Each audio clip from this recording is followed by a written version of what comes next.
En ouverture, montée solennelle des couleurs au palais présidentiel de Koulba ce lundi matin. Le drapeau de la Confédération des États du Sahel flotte désormais aux côtés de celui du Burkina. La cérémonie est présidée par le chef de l'État qui a réaffirmé la marche irréversible de la Confédération vers l'indépendance et la souveraineté. Nous vous invitons alors à écouter le président du Faso.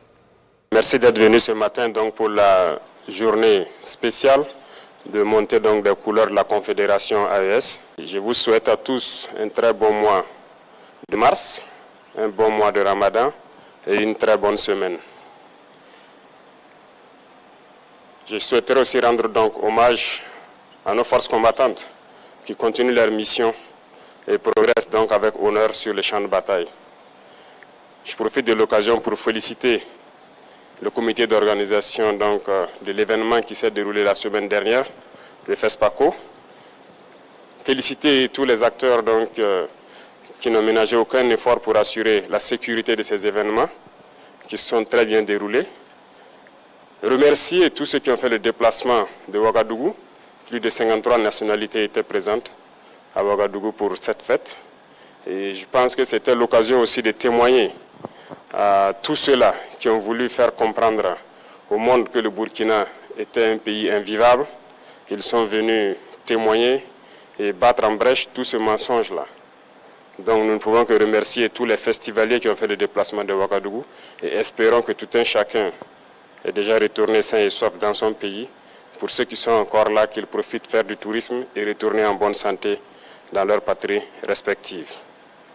Aujourd'hui, nous montons solennellement les couleurs de la Confédération AES et pour dire que l'AES poursuit son chemin, pas sans difficulté, mais nous continuons à construire petit à petit ce à quoi nos peuples aspirent.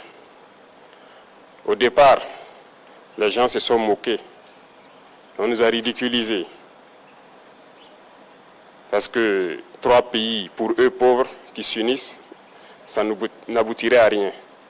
Mais nous avons continué notre chemin et aujourd'hui, je pense qu'ils se rendent compte à l'évidence que nous sommes en train de réussir quelque chose que certains ne souhaitent pas voir, mais que certains aussi n'ont pas réussi à faire.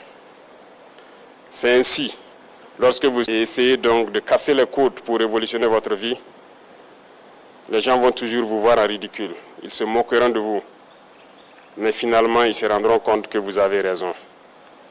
Je pense qu'aujourd'hui, en regardant la géopolitique internationale et même sous-régionale, pour ceux qui sont éclairés, ils comprendront que l'AES a eu raison d'emprunter cet itinéraire. Pour ceux qui ne veulent pas se réveiller, nous ne pouvons rien faire pour eux. Ils resteront toujours dans leur sommeil, mais nous continuerons à évoluer. Donc nous souhaitons qu'à travers cette cérémonie solennelle, que tous les amis du Burkina Faso, les amis de l'AES, puissent comprendre que nous restons ouverts pour tous ceux qui veulent un partenariat sincère, respectueux. L'AES sera la terre d'accueil et nous pourrons collaborer.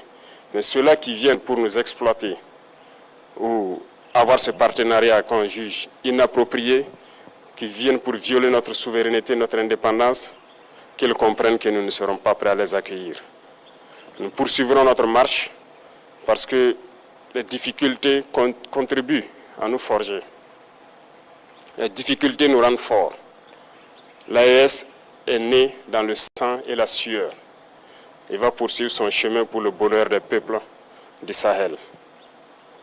Je souhaite que tout un chacun puisse à travers ses actes quotidiens, faire en sorte que la révolution que nous avons entamée puisse être la bonne et la meilleure, qui puisse inspirer toute l'Afrique à s'unir. Quand je prends le cas du Burkina Faso, nous avons essayé beaucoup de choses et nous continuerons d'entreprendre beaucoup de choses, mais ça n'a pas été toujours facile. Notre seul crime peut-être, c'est de chercher à révolutionner notre système de santé, par exemple, à équiper nos hôpitaux, à construire des hôpitaux modernes. Peut-être que notre crime, ça a été de vouloir révolutionner notre système éducatif, à construire des écoles aux normes, à changer nos curricula. Notre crime, c'est peut-être d'avoir permis à nos agriculteurs d'avoir de l'engrais moins cher, de labourer leurs champs gratuitement pour qu'on atteigne l'autosuffisance alimentaire. Ou notre crime, peut-être, c'est de vouloir construire des infrastructures routières et ferroviaires pour que nos populations puissent se déplacer. Bref, tout ce que nous essayons de faire, je pense que certains ont toujours essayé. Malheureusement, des esclaves de salon, les Africains qui suivent aveuglement les impérialistes ont essayé de nous décourager. Il n'y a pas de raison de se démotiver, parce que l'histoire nous a toujours donné raison et l'histoire continuera de nous donner raison. Aujourd'hui, sur notre sol poussent tellement de choses. Et lorsque nous avons annoncé au départ que nous avons voulu nous lancer dans cette agriculture, ils nous ont pris pour des fous. Ils ont dit que ça ne marcherait pas. Aujourd'hui, notre cacao se porte très bien. Le tournesol marche très bien au Burkina. Notre blé se porte très bien. Bref, il y a tellement de spéculations que nous avons essayé, mais on a essayé de nous décourager. Et je souhaite que vous ne puissiez jamais être découragés dans vos tâches quotidiennes pour révolutionner vos vies. Et ça doit être ainsi pour tout le monde, et pour dire que l'Afrique doit comprendre que nous avons le potentiel pour être autosuffisant, pour être indépendant, pour être souverain. Cette bataille va continuer au sein de l'AES et nous continuerons à nous donner la main, à nous unir. Vive l'Afrique unie et prospère. Vive le Sahel uni, libre, en paix et prospère. Vive le Burkina Faso. Que Dieu bénisse notre patrie. La patrie ou la mort, nous vaincrons.